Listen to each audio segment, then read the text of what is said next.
Hey everyone, welcome to the channel and welcome to the M Lakshmikant series. तो इस series में we are on the chapter number 38 and chapter 38 is the पंचायती राज. तो पंचायती राज जो है वो local self government को दर्शाता है. कॉन्स्टिट्यूशन के 73rd कॉन्स्टिट्यूशनल अमेंडमेंट एक्ट 1992 के तहत इसको कॉन्स्टिट्यूशनलाइज किया गया था. अब इसका इवोल्यूशन जो है वो एक बहुत लॉन्ग प्रोसेस है और काफ़ी सालों में जाकर ये इवॉल्व हुआ है. तो उस इवोल्यूशन के प्रोसेस को हम देखेंगे. तो इसमें काफ़ी सारी कमिटीज़ हैं. सबसे पहले हम एक एक करके उनको देखेंगे. फर्स्ट जो कमेटी आती है वो है बलवंत राय मेहता कमेटी 1957. तो बलवंत राय मेहता कमेटी की क्या क्या रिकमेंडेशंस थी. यहाँ जितनी भी कमिटीज़ हैं उनकी रिकमेंडेशन ही हमारे लिए इम्पॉर्टेंट है और इनकी रिकमेंडेशन जो है वो 200 में भी हैं, 100 में भी हैं. तो वो सभी हम नहीं पढ़ सकते हैं, इसीलिए केवल जो इम्पॉर्टेंट वाली है हमने वही कवर की है. So first is Balwant Rai Mehta committee 1957. इनकी रिकमेंडेशंस जो हैं, तो पहली इनकी रिकमेंडेशन है कि to establish 3 tier panchayati raj. 3 tier में पंचायती राज सिस्टम होना चाहिए, जिसमें कि पहले टायर पे आना चाहिए ग्राम panchayat at village level, secondly panchayati samiti at block level and third is zila parishad at district level. Then उनकी रिकमेंडेशन है कि member of the village panchayat जो हैं वो डायरेक्टली इलेक्टेड होने चाहिए. जो मेंबर्स हैं पंचायत समिति के और ज़िला परिषद के वो इनडायरेक्टली इलेक्टेड होने चाहिए. यानी कि विलेज पंचायत जो है उसके पीपल डायरेक्टली इलेक्टेड होने चाहिए, लेकिन पंचायती समिति और ज़िला परिषद के जो मेंबर्स हैं वो इनडायरेक्टली इलेक्टेड होने चाहिए. पंचायत समिति जो है वो एक एग्जीक्यूटिव बॉडी होनी चाहिए, वाइल ज़िला परिषद जो है वो एक एडवाइजरी बॉडी होनी चाहिए. और इन सब का चेयरपर्सन कौन होना चाहिए. ज़िला परिषद का चेयरपर्सन होना चाहिए हमारे डिस्ट्रिक्ट कलेक्टर. इनकी रिकमेंडेशंस जो थी सभी वो एक्सेप्ट की गई थी by National Development Council 1958. But council जो है वो एक रिजिड वो नहीं बनाना चाहती थी कि पैटर्न कि हमने कोई फिक्स पैटर्न बना दिया और फिर सालों साल वही पैटर्न चलता रहे. तो इसीलिए उन्होंने वो स्टेट के ऊपर छोड़ दिया था कि स्टेट अपना खुद से पैटर्न बनाए. हर स्टेट की अपनी अलग रिक्वायरमेंट्स हैं, अपना अलग उनका फीचर्स हैं, तो उसके बेसिस पर वो अपने अपने खुद से बनाएं. तो राजस्थान जो था पहला स्टेट था जिन्होंने कि पंचायती राज फर्स्ट एस्टेब्लिश किया था अक्टूबर 2, 1959 को. उसके बाद सेकेंडली आंध्र प्रदेश ने किया था. तो ये थी हमारी first committee. Ashok Mehta committee जो है वो 1977 में आई थी और इन्होंने टोटल 132 रिकमेंडेशंस दिए थे, जिसमें से कि हम केवल मेन रिकमेंडेशंस ही पढ़ेंगे क्योंकि 132 हम नहीं कवर कर सकते हैं.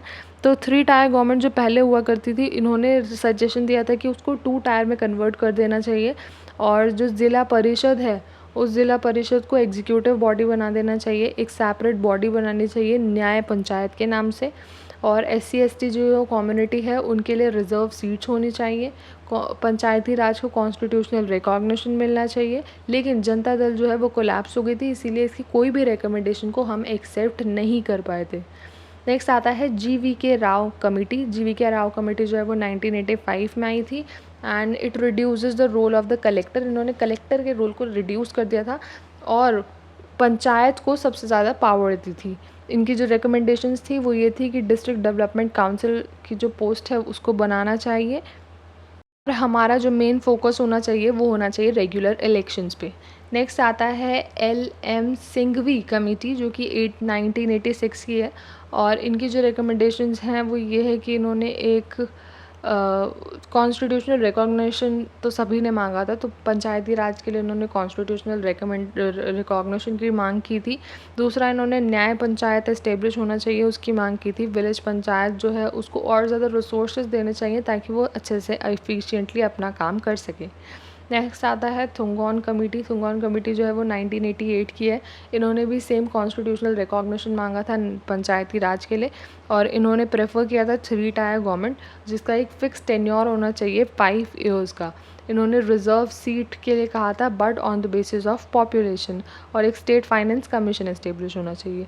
नेक्स्ट आती है Gadgil committee, that is the last committee 1988 में. इन्होंने सेम वही 3 टायर गवर्नमेंट को सपोर्ट किया था. इन्होंने कहा था कि रिज़र्व सीट्स होनी चाहिए, रिजर्वेशन होना चाहिए फॉर SC/ST कम्युनिटी. टेन्योर जो है वो फिक्स होना चाहिए 5 ईयर्स और साथ में ही हमें डायरेक्ट इलेक्शन और रेगुलर इलेक्शन करवाना चाहिए और एक फाइनेंस कमीशन जो है वो इस्टेब्लिश होनी चाहिए. नेक्स्ट आते हैं सेलियन फीचर्स। तो कौन कौन से फीचर्स हैं पंचायती राज के। पंचायती राज वो जब पंचायती राज ऐड हुआ था तो इस नया पार्ट ऐड हुआ था जिसका नाम है पंचायत, जो कि आर्टिकल नंबर 243 से लेकर आर्टिकल 243 ओ तक डील करता है। और इसमें से आर्टिकल 243 ए जो है उसमें ग्राम सभा और उसके फंक्शंस के बारे में लिखा हुआ है। ये 3 टायर सिस्टम है। इसमें इलेक्शंस जो है वो डायरेक्ट इलेक्शन होते हैं मेंबर्स के लिए, और चेयरपर्सन के लिए इनडायरेक्ट इलेक्शन होते हैं। SC/ST के लिए रिजर्व सीट्स हैं, इसकी ड्यूरेशन 5 इयर्स है। और नागालैंड, मेघालय, मिज़ोरम ये सब क्या है, एग्जम्प्टेड एरियाज़ हैं। तो ये था हमारा पंचायती राज का चैप्टर जो कि हमारे लिए इम्पोर्टेंट है। एट द सेम टाइम ये काफ़ी छोटा चैप्टर था, इसमें हमने सारी इंपॉर्टेंट कमिटीज़ की बात की, उसके बाद हमने कुछ सेलिएंट फीचर्स की बात की।